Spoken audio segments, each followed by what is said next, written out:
Baseball action. As you can tell, my energy is high. I'm feeling great because I don't have to work for 11 days. Ugh, hate work. It sucks. But anyway, first game. Cardinals taking on the Cubs, 2:20 Eastern first pitch in Chicago. Now the Cubbies are minus 125, totals at 7.5, but in the early wagering we did see a 5-cent fade of the Cubs in the early going here. We also saw movement upward on the total. So once again, Chicago open 130, down to minus 125. Total open 7, up to 7.5. 65% of the consensus is on the Cubbies, and at the moment the Cardinals are plus 110 on the money line. Cubbies plus $1.80 on the run line.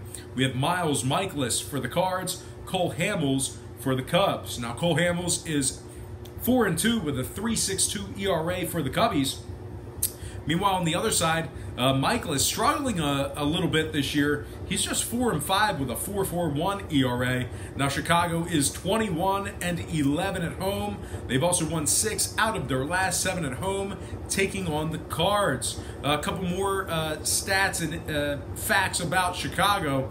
They are 667 when Hamels makes the start. They're also winning 79% of their games at the current market price. Couple more things about Chicago. Wow, we're really getting long-winded with these notes here. Chicago is first in home offensive walks. They're also 5th in runs allowed at home.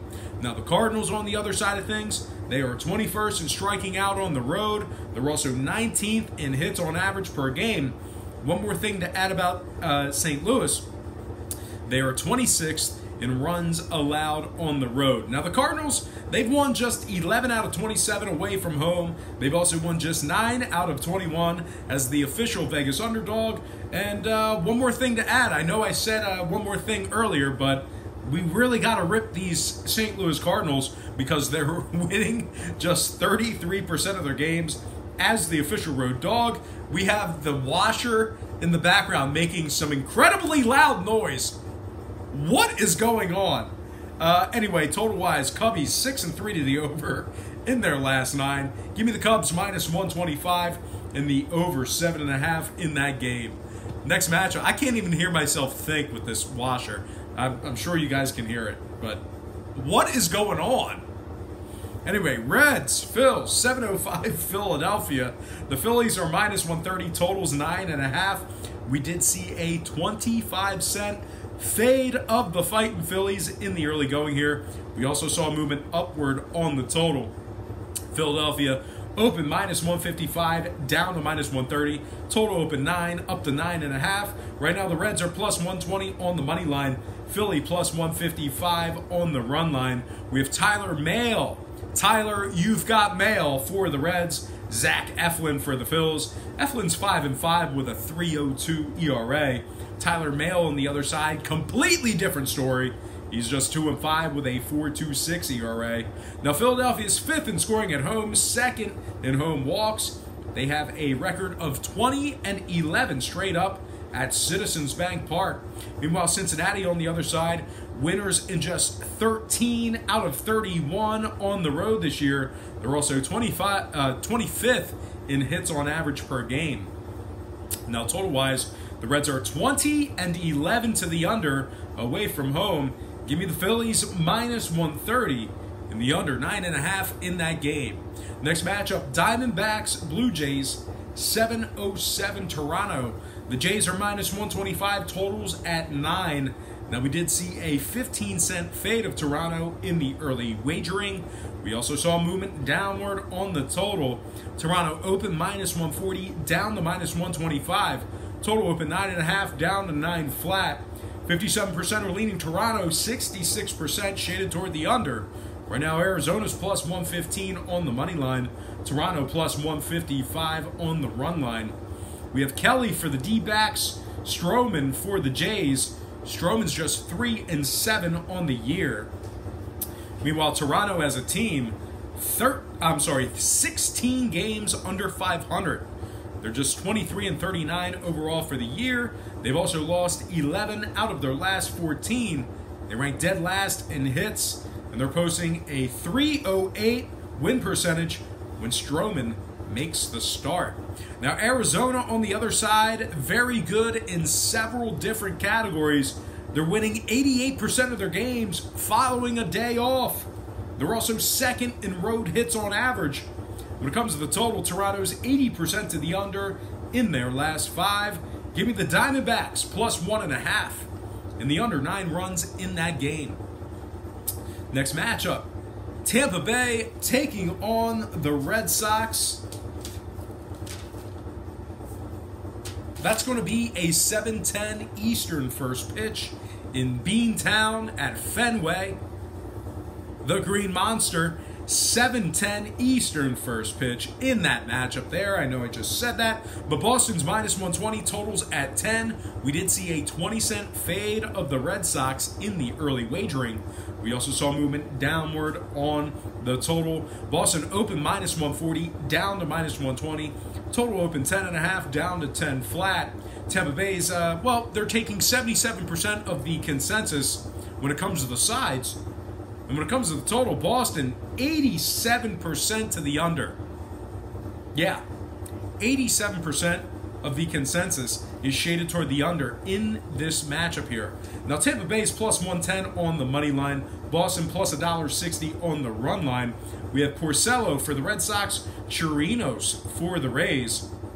Now, if you like the Rays in this spot here because of how good Chirinos has been, just keep in mind Tampa's dropped 4 out of their last 6 ball games. They're also 24th in striking out, really struggling making contact. Now, Boston on the other side, they are second in scoring at home. They're also 6th in hits allowed at home as well. And when it comes to the total, Tampa Bay 12-3 to the under in their last 15 when traveling. Give me the Red Sox minus 120 and the under 10 runs in that game. Next matchup, Rockies,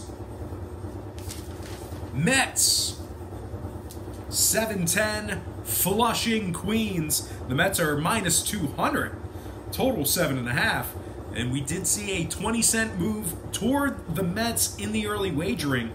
We also saw movement downward on the total. The Mets open 180 up to minus 200. Total open 8 down to 7.5. 65% are leaning toward New York. 74% shaded toward the over. Right now the Rockies are plus 180 on the money line. The Mets plus 115 on the run line. We have Sensatella for the Rockies. DeGrom for the Mets. Jake DeGrom's just 3-5 on the year. The Mets are also 22nd in striking out. They're also 22nd in hits allowed. Give me the Rockies plus 1.5 in the over. 7.5 runs in that game. Next matchup, Braves, Marlins, 7:10 Eastern first pitch in Miami. The Braves are minus 200, total 7.5. 35-cent move toward the Braves. And movement downward on the total. Atlanta open 165 up to minus 200. Total open 8 down to 7.5. 68% of the consensus is leaning toward the Braves. 53% shaded toward the under. Right now, Miami's plus 180 on the money line. Atlanta minus 110 on the run line. We have Mike Soroka for the Braves. Jose Urena for the Marlins. Urena's 4-6 with a 4.02 ERA. Soroka's 6-1 with a 1.41 ERA for the Braves. Now, Miami's just 23-37 overall for the year. They've won just 11 of 29 at home. The Braves on the other side, 6-1 in their last 7, taking on the Marlins if you're into historical trends.